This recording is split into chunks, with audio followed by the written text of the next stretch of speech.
Good morning. Thanks for waking up with us today. I'm joined by Dr. Blair Davison for another edition of Morning Rounds. Thanks for joining us today. Well, thanks for having me. Of course, today we're talking, Halloween. Halloween safety is the topic. And so when it comes to costumes, everyone loves costumes for their kids, and us adults like to dress up as well.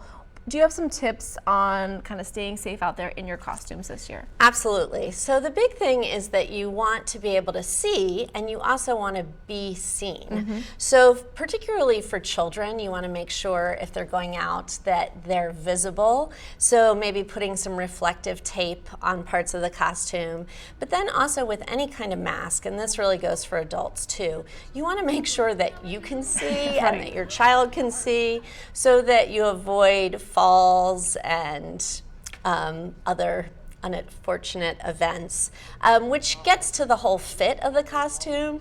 Some costumes are great, but then when you put the box on top of you and you try and walk in the box, that can be tricky. So make sure you can walk, make sure your child can get up a curb, get up steps. There's nothing worse than trick-or-treating, but you can't get to the porch, right?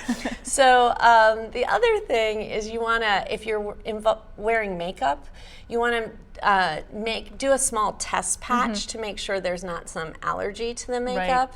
And then no matter how great the night was, take the makeup off. Don't sleep in the makeup. That can make for some unhappiness.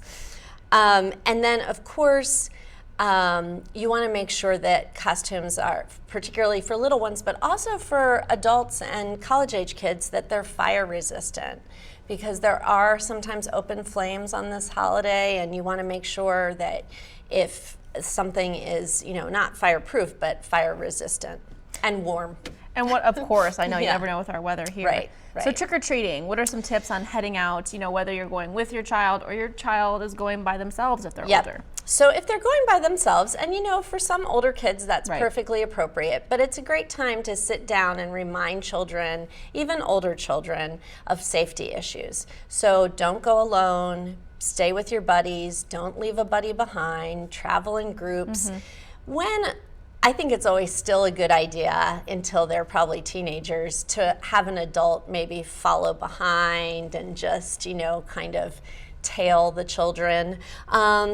The scary thing about Halloween is that children are twice as likely to be hit by automobiles and killed on Halloween. And October is actually a really high month for rates of children being hit by cars. Has to do with Halloween, but also leaves and all kinds of things. So flashlights, reflective tape, a good time to remind children how to cross streets. They get excited, they rush across to see their buddies or the cool house. So those are all important things when they're out there trick-or-treating. And obviously, no rides from strangers. Of course, the treats. That's why we're all headed out there, right? Exactly. What to keep in mind. Okay, so really good idea to discuss what the policy is going to be about treats before Halloween. So don't expect them to come home and suddenly surrender the treats if you haven't discussed that. Who would do that? But this can sound pretty nonsensical, but make sure your children are fed during the day of Halloween so that they don't binge on their candy because they're starving. You want to make sure that treats are factory wrapped, and if there are handmade treats, that the individuals quite well who made those treats. But in general, discourage children from eating handmade treats. You can always say, okay, accept it, and then politely discard it later. And obviously, don't go into homes for treats of people you don't know.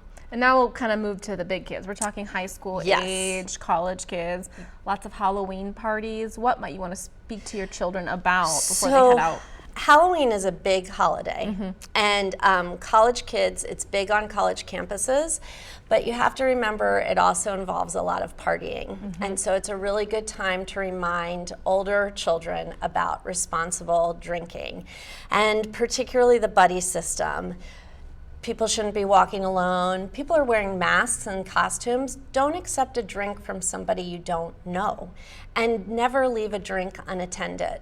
And make sure that you remind your college-age kids to have, and high school-age kids to have a fully charged phone in case they do get into a situation. Remind them to trust their instincts. If they're feeling uneasy, they need to leave. And this is also really important about costumes.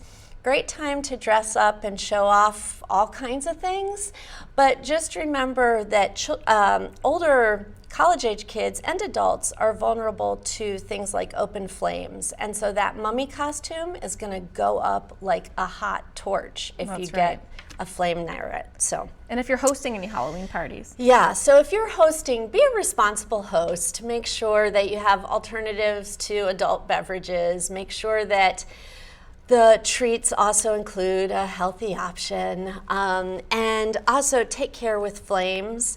Make sure your decorating is not something that somebody's going to tip into and light up more than just the room. The jack-o'-lantern. Exactly. Yeah. And then make sure that everybody has a safe way home. All right. Well, thank you for some of those tips this morning. If you have any questions you'd like us to answer, email them right to us, morningrounds@kpax.com.